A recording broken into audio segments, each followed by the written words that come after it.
On today's show, my toilet keeps running. What do you do?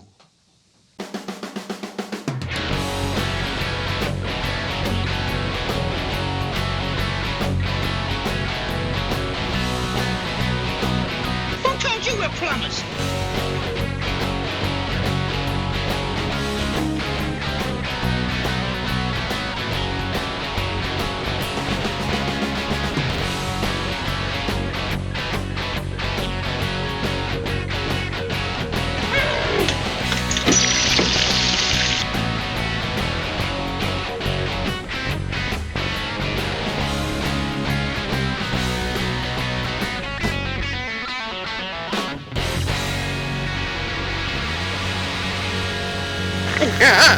We're plumbers!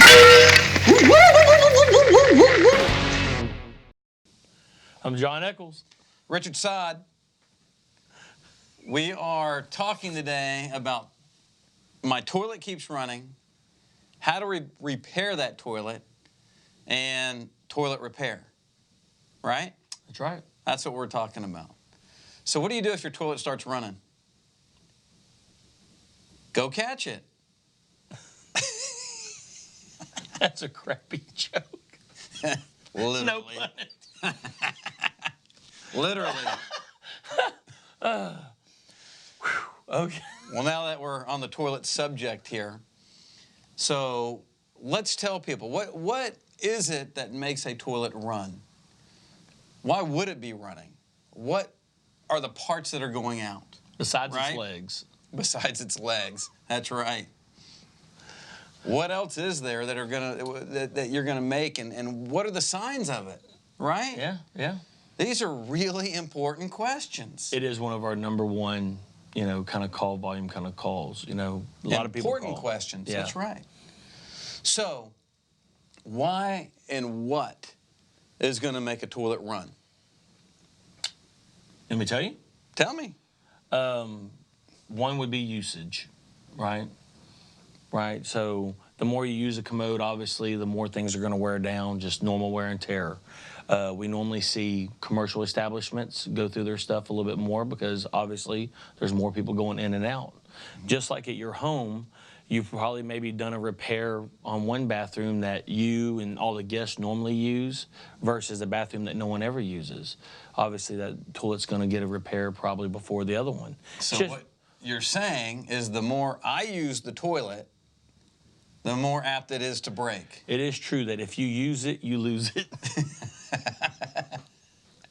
That's true, you guys. The more you use, the more apt it is to fail more quicker. Yeah.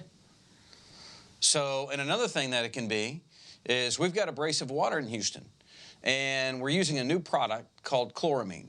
That's right. And everybody thinks we're still on a chlorine system. That's the disinfectant process that they're putting in our water to keep us safe, right? Which is basically a poison. They've changed this, I don't know, I think about 10 years ago. Yeah, something like that. And now we're using chloramine. Chloramine's abrasive. It has ammonia in it. So it is eating rubber more than ever at this point. Yeah. So our toilets are mostly made of the inner guts, let's call it, are mostly made of plastic and rubber. Yeah, the rubber's being eaten. Yeah. Right? Absolutely. So when you're walking by a bathroom, or especially if it's in the master bathroom, and you're hearing a hissing sound, that means water's leaking through that fill valve. Typically, or the flapper is letting it get through there and it's going into the bowl, which is then turning on the fill valve. That's right. Right? So what do? There's a few things that you can do yourself before you call somebody like us, right? Absolutely. Make sure, if you hear it hissing, you know there's something wrong, right? What would be the next step? That's going to be the fill valve. That's the part that's delivering the water into your bowl and into your tank. Right. Right? Take your lid off the toilet. You can visibly see all of those parts, and they're called guts. So you can visibly see those. So make sure that the chain is not underneath your, it's called, a technical term is actuator. People call it a flapper. That's the part that seats on the toilet that goes up and down to allow the water to flow into the toilet. That's right. Right? The tank goes in the bowl. That's right. That delivers the water into the tank. That's right. So make sure that nothing is stuck underneath that flapper. That's right. And that it is closing properly and seated properly to where water can't get through. Yeah. Now, if that's the case, then it could be the fill valve that's not working properly. And there's a lot of things that go into place that could create an issue, and one is dirty water. You know, there's particulates running through our water all the time, and it's got rubber pieces. So if something came from the main water supply, got in there, and it's lifted it up, you can't see that because it's underneath some plastic pieces. Right. But all in all, if you want to try to replace those parts, those are typically the only two that go out. In saying that, those parts vary drastically from a one-piece toilet to a two-piece toilet.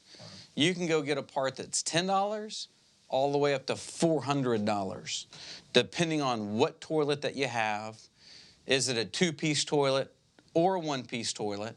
And it's typically these one-piece toilets that have these more expensive fill valves in there that can get up to that $400 level.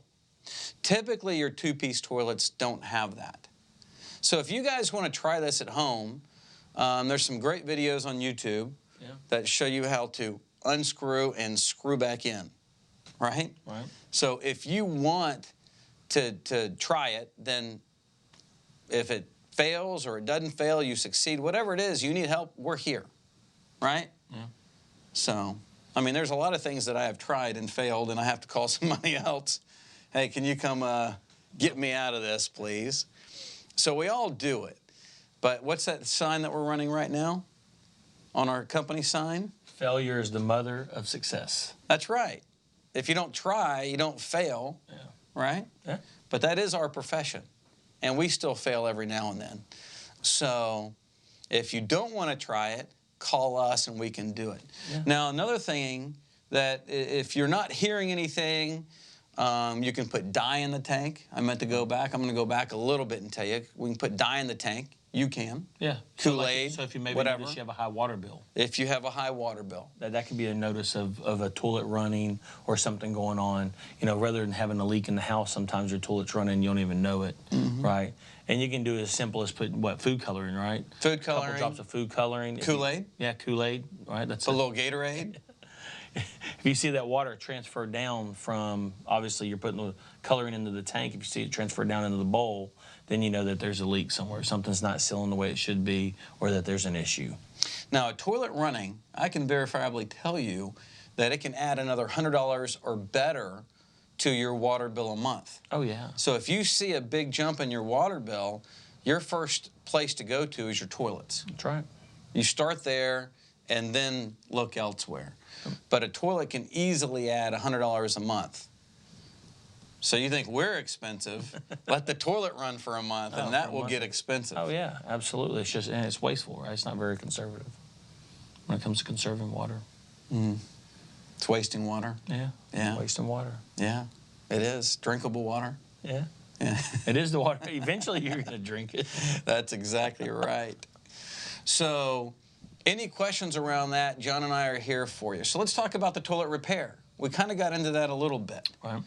So how would we repair that toilet, and what would we do? So they make complete rebuild kits all the way up to single components. Yep. Typically what we like to do is the age of those components tend to be the same. Yep. So we tend to like to replace, even though the component is still good, it's cheap enough to go ahead and put that new part in there. Yeah. And it's easy enough to put the new part in there. So when we go do a complete toilet, that's called a complete toilet rebuild. And that's typically what we will do. But you have an option to actually just replace one component at a time. Yep. And we do a lot of that as well. It's whatever fits your needs, whatever you want to do. And again, as a homeowner, you can do a full replacement yourself, or you can replace that one component. Yeah. Right? Absolutely. That's where if you get in trouble, we're only a phone call away. That's exactly right. We've had a couple of those. Yes. Yeah, it happens. That's But, you know, it seems simple enough. And like you said, you know, people, especially because it's visible, right, they want to try to do it themselves. And depending on your skill level, right, if you're a mechanically inclined person, you could probably tackle it pretty easily. If you're not, then if you try it and you mess up, it's okay, like Richard's saying, that's part of life. Or if you just feel like you don't want to tackle it at all, deal with it. Give us a call. We'll help you out. And if it gets messed up, there is a valve that is coming out of the wall. Turn that off so your toilet does not keep running, right? And also, if you're going to change these components, go ahead and turn the water off as well. Yeah. You know, don't keep it running. We should go, you know, elementary school there because people might not know they need to turn the water off, right? And we've been doing it so long we forget to tell people that. It's part of that YouTube video. That's part of the YouTube video. That's exactly right. Any questions that you guys may have, give us a call. We are here to come fix your toilet. Do that toilet repair. Absolutely. Right? Your toilet keeps running, call us. Thank you guys. Thank you so much.